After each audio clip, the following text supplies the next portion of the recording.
전능하사 천지를 만드신 하나님 아버지를 내가 믿사오며 그 외아들 우리 주 예수 그리스도를 믿사오니 이는 성령으로 잉태하사 동정녀 마리아에게 나시고 본디오 빌라도에게 고난을 받으사 십자가에 못 박혀 죽으시고 장사한 지 사흘 만에 죽은 자 가운데서 다시 살아나시며 하늘에 오르사 전능하신 하나님 우편에 앉아 계시다가 저리로서 산자와 죽은 자를 심판하러 오시리라. 성령을 믿사오며 거룩한 공예와 성도가 서로 교통하는 것과 죄를 사하여 주시는 것과 몸이 다시 사는 것과 영원히 사는 것을 믿사옵나이다.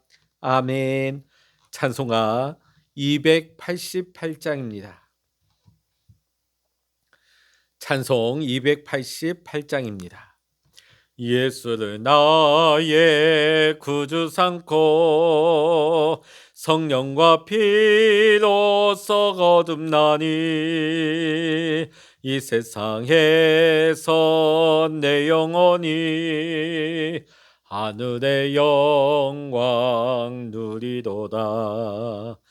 이것이 나의 간증이요 이것이 나의 찬송일세. 나 사는 동안 끊임없이 그 주를 찬송하리로다. 온전히 주께 맡긴 내 영 사랑의 음성을 듣는 중에 천사들 왕래하는 것과 하늘의 영광 보리로다. 이것이 나의 간증이요 이것이 나의 찬송일세. 나 사는 동안 끊임없이 그 주를 찬송하리로다. 주 안에 기쁨 누림으로 마음의 풍랑이 잔잔하니 세상과 나는 간 곳 없고 구속한 주만 보이도다.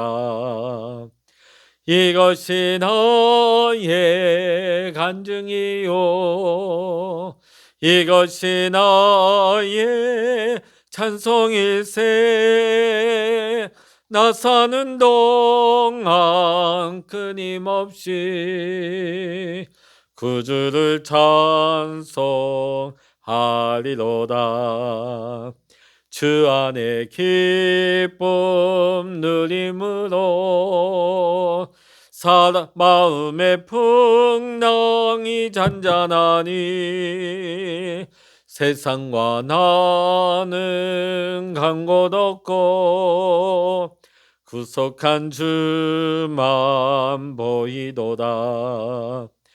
이것이 나의 간증이요 이것이 나의 찬송일세. 나 사는 동안 끊임없이 그 주를 찬송하리로다.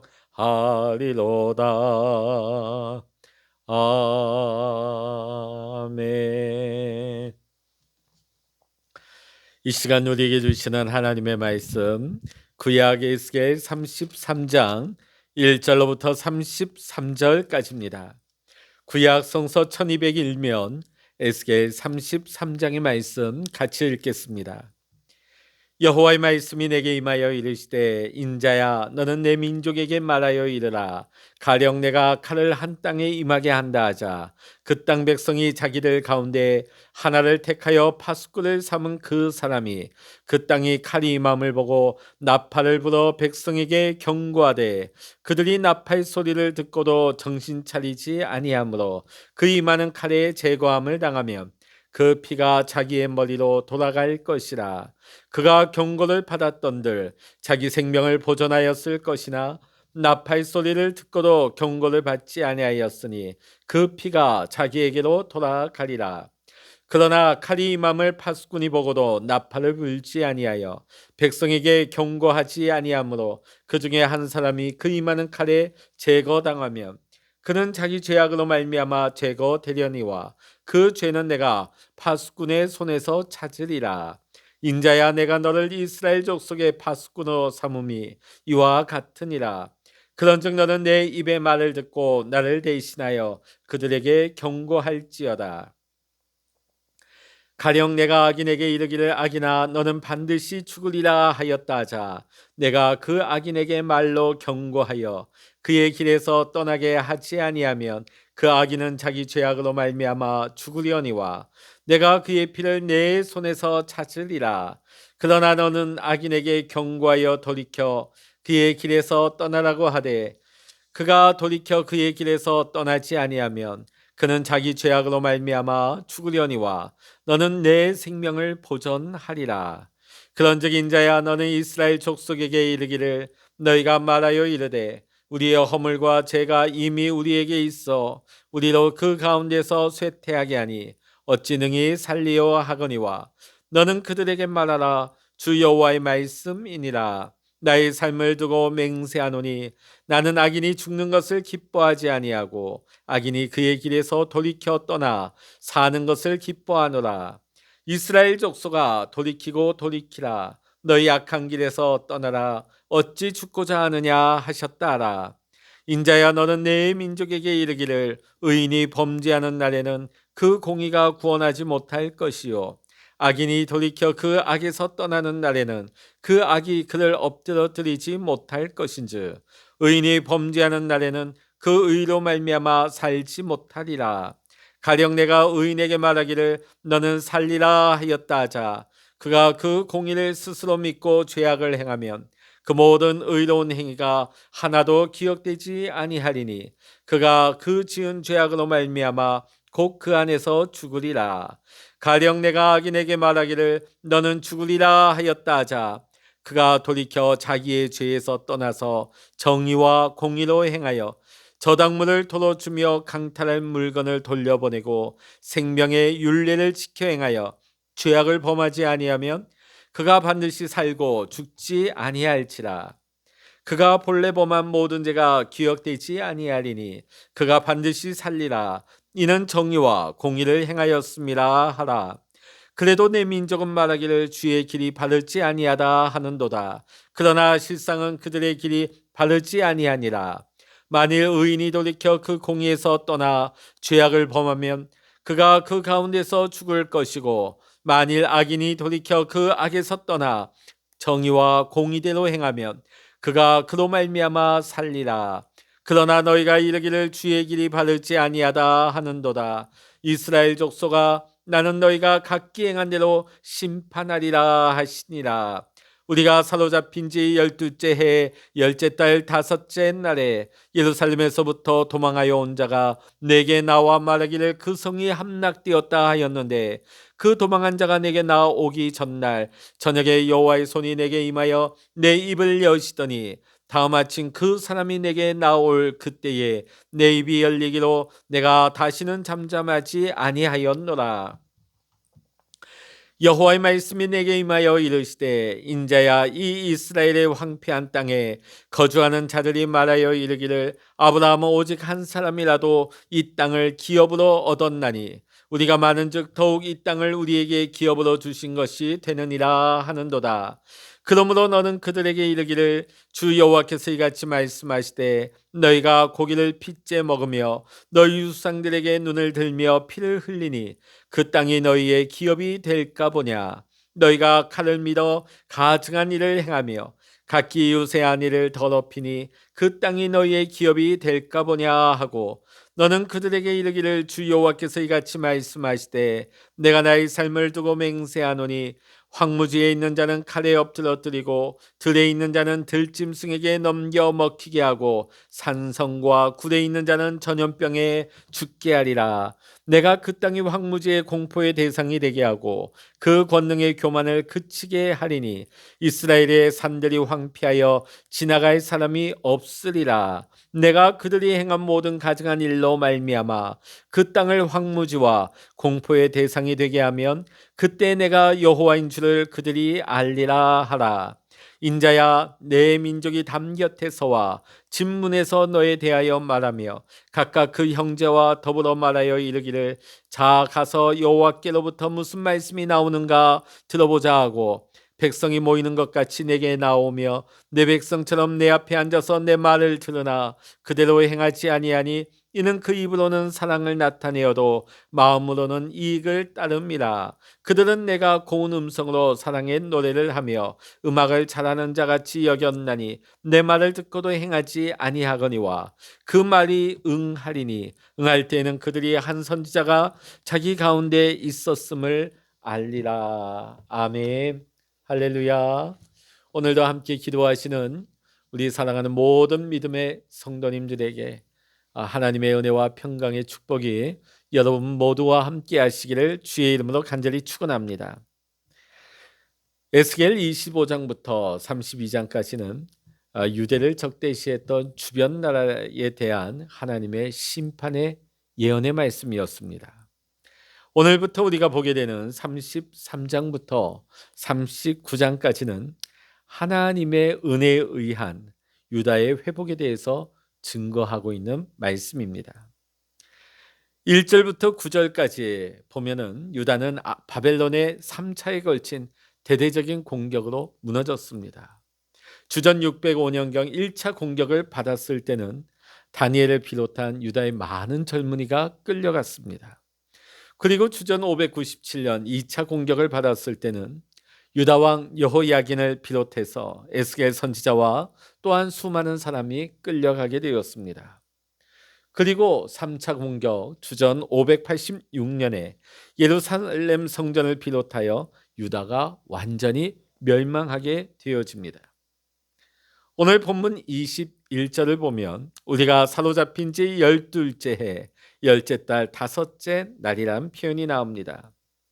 2차 공격 때인 주전 597년에 끌려왔으니까 그때로부터 12년 10월 5일이라고 하는 것은 주전 585년의 일이 되는 것입니다. 자, 그러니까 유다가 완전히 무너진 지 1년이 지난 시점이 되는 것이죠. 이때 유다 백성들은 깊은 실망감에 빠져 있었던 때입니다. 비록 바벨론 제국이 아무리 신흥 강국이라고 해도 정통적인 강대국인 애굽이 자신들을 굳게 지켜줄 것이라고 믿고 있었는데 성전이 파괴되고 나라가 무너지는 절체절명의 위기 가운데에서도 애굽은 아무런 도움조차 주지 못하는 종이 호랑이와 같았기 때문입니다. 2절로부터 4절의 말씀을 보면 파수꾼이 나오고 있습니다. 여기에서 파수꾼은 본래 성벽 위에 배치된 군인을 말하는 것입니다. 파수꾼은 적군의 침입이나 움직임을 먼저 감지해서 알리는 책임을 지고 있는 자이죠. 만일 파수꾼이 졸거나 잠을 자다가 적군의 동태를 파악하지 못하거나 파악했더라도 미처 백성들에게 이 일을 알리지 못하게 되면 전적으로 이 책임은 파수꾼에게 있게 되는 것입니다. 자, 그런데 철저하게 경계를 잘 서서 적군의 동태를 미리 백성들에게 충분히 알렸음에도 백성들이 이에 대한 조치를 취하지 않아서 있게 되면 피해를 입게 되면 그것은 전적으로 백성들에게 책임이 있게 되는 것입니다. 7절로부터 9절의 말씀을 보면 하나님께서 에스겔 선지자를 이스라엘 족속의 파수꾼으로 세웠다고 말씀을 하십니다. 이스라엘 족속의 파수꾼으로 세움을 받은 에스겔 선지자에게 가장 중요한 역할은 경고하는 것과 그들로 하여금 그 길에서, 죄악된 길에서 떠나게 하는 것이었습니다. 오늘 본문 2절부터 9절까지 경고하다가 무려 8번이나 나오고 있습니다. 오늘 에스겔에게 있어서 경고를 하는 것과 또 듣는 것이 몹시 중요하다는 것을 강조하고 있습니다. 오늘 우리에게도 하나님의 말씀을 들을 의무도 있고 또 하나님의 말씀을 전할 의무도 있는 것입니다. 오늘 에스겔도 마찬가지죠. 하나님이 주신 말씀을 듣고 또 그 말씀을 전하는, 또 하나님의 경고의 말씀을 전하는, 대언하는 귀한 사명을, 그런 의무를 가지고 있음을 말하고 있는 것입니다. 이 두 가지를 잘 감당하는 것이 하나님 자녀의 모습이고 신실한 그리스도인의 본분이다 하겠습니다. 10절부터 20절까지는 개인의 책임에 대해서 강조를 하고 있습니다. 비록 바벨론의 포로가 되기는 했지만 각자가 회개하면 구원받게 될 것을 강조하고 있는 것입니다. 바벨론으로 포로가 되어 끌려온 사람들은 짙은 패배의식에 빠져 있었습니다. 그러면서 그들은 스스로 반문하기를, 우리가 온갖 허물과 죄가 우리를 짓누르고 있어서 죽어가고 있는데 우리가 어떻게 살아날 수 있겠는가 하면서 스스로를 자책하고 있습니다. 그런데 이러한 절망적인 사고는 하나님에 대한 원망과 직결되어 있었습니다. 그 내용이 17절과 20절에 나오고 있어요. 자, 주의 길이 바르지 아니하다. 17절 20절에 보면 주의 길이 바르지 아니하다. 이 말의 뜻은 하나님이 공평하지 아니하다는 의미입니다. 하나님이 정말 하나님이시라면 우리에게 이럴 수는 없는 것이다. 우리가 하나님이 택하신 백성이라고 한다면 우리나라를 망하게 하게 하시고 우리를 이렇게 포로로 끌려와서 고통과 고난을 겪게 하시는 일은 결코 있을 수 없는 일이라는 것이죠.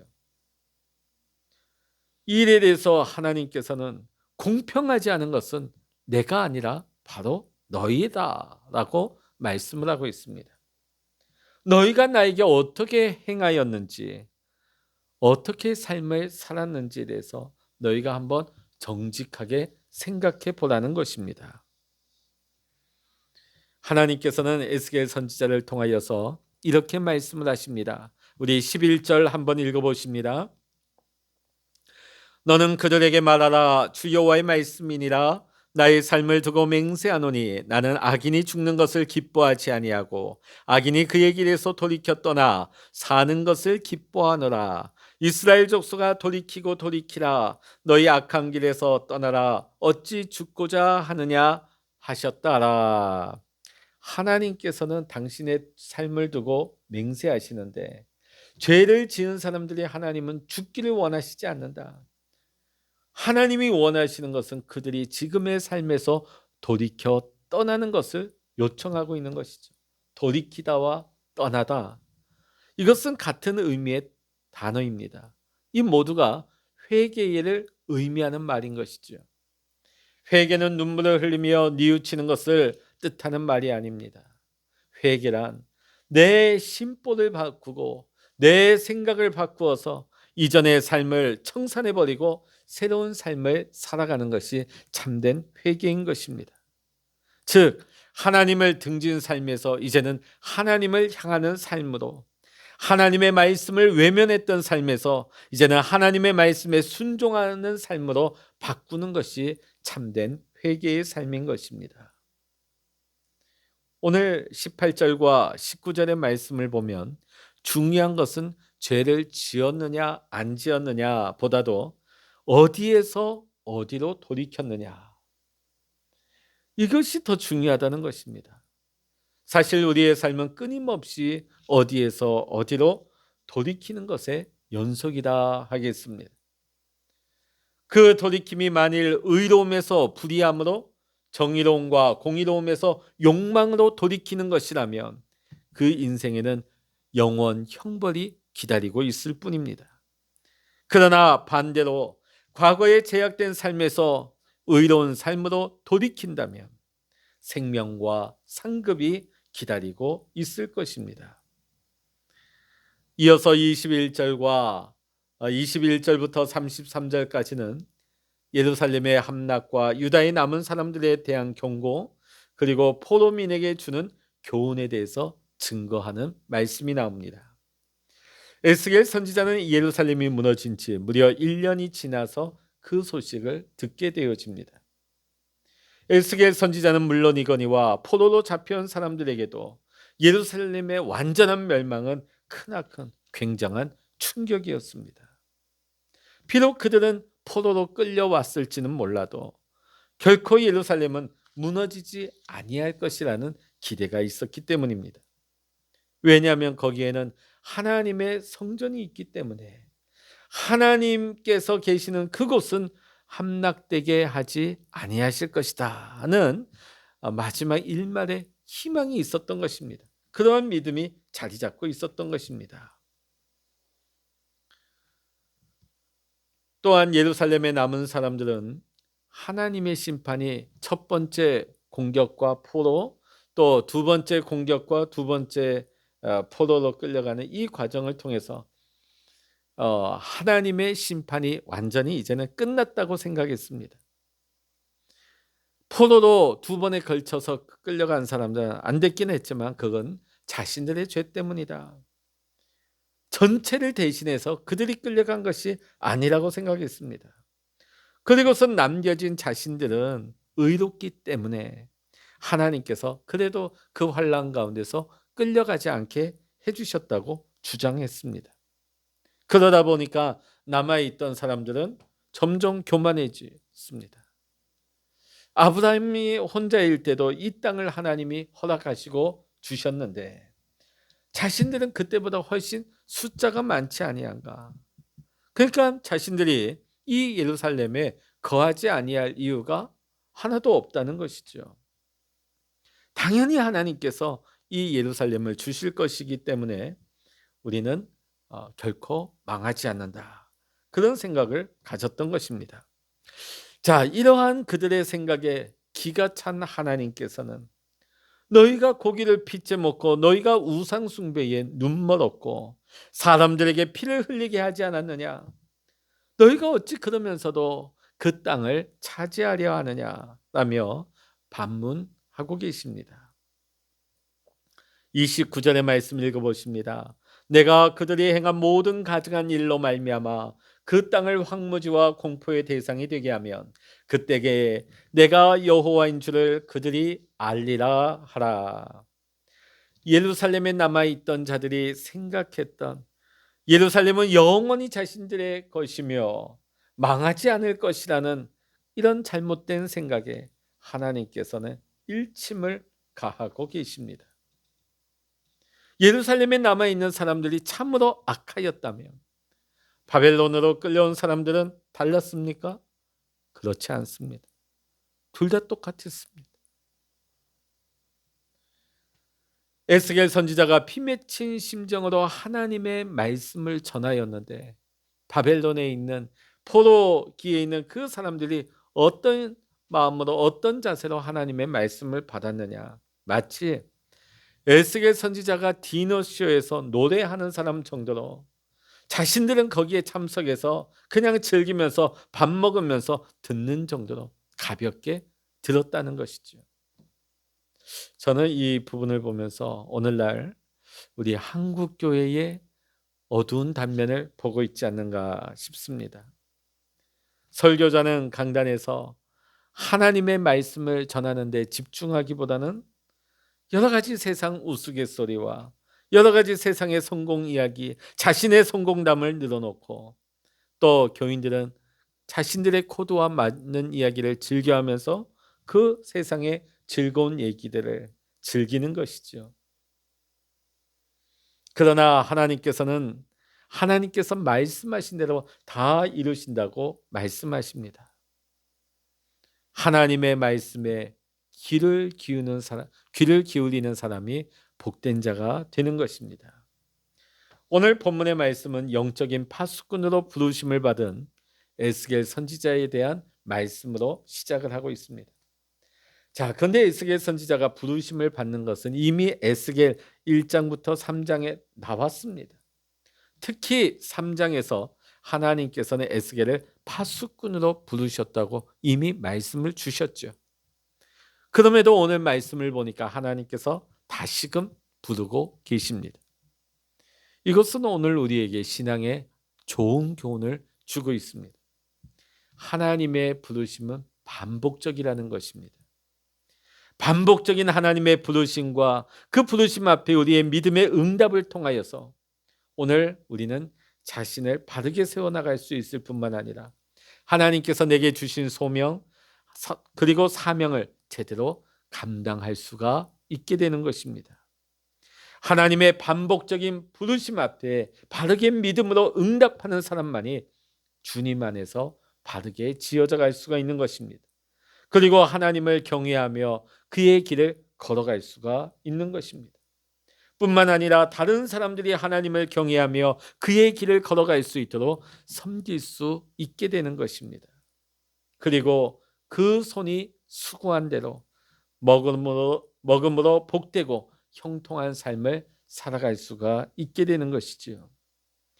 사랑하는 성도 여러분, 오늘 이 하루도 우리를 가정에서 또한 일터에서 우리의 삶의 자리에서 하나님이 우리에게 맡겨주신 파수꾼으로 부르신 하나님의 그 부르심을 우리가 깨닫고 믿음으로 반응하고 순종하여서 하나님의 그 말씀의 길을 따라서 살아갈 수 있는 귀하고 복된 축복된 날을 살아갈 수 있는 우리 모두가 될 수 있기를 이 시간 주의 이름으로 간절히 축복합니다. 기도하시겠습니다. 오늘 말씀을 보면서 예루살렘에 남은 자나 또 포로 현지에 끌려온 자들이나 그들은 다 자신을 과대평가하고 오판하는 오류에 빠지고 말았습니다. 하나님, 남의 허물을 보면서도 내 눈에 들보를 보지 못하는 잘못된 생각과 왜곡된 생각에 빠져 있는 모습이 혹 오늘 나의 모습은 아닙니까?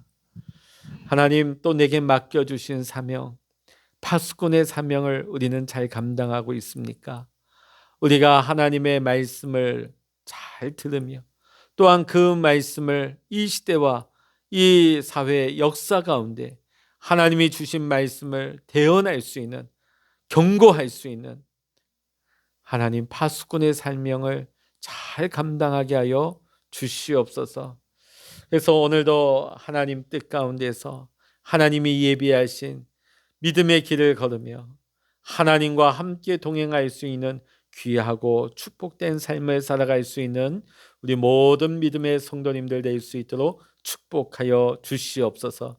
모든 감사와 영광을 우리 주님께 올려드리며 우리 주 예수 그리스도의 이름으로 간절히 기도하옵나이다. 아멘. 찬양하라 내 영혼아, 찬양하라 내 영혼아,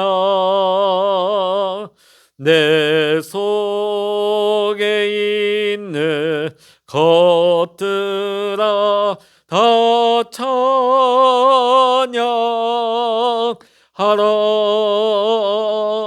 기도하라 내 영혼아,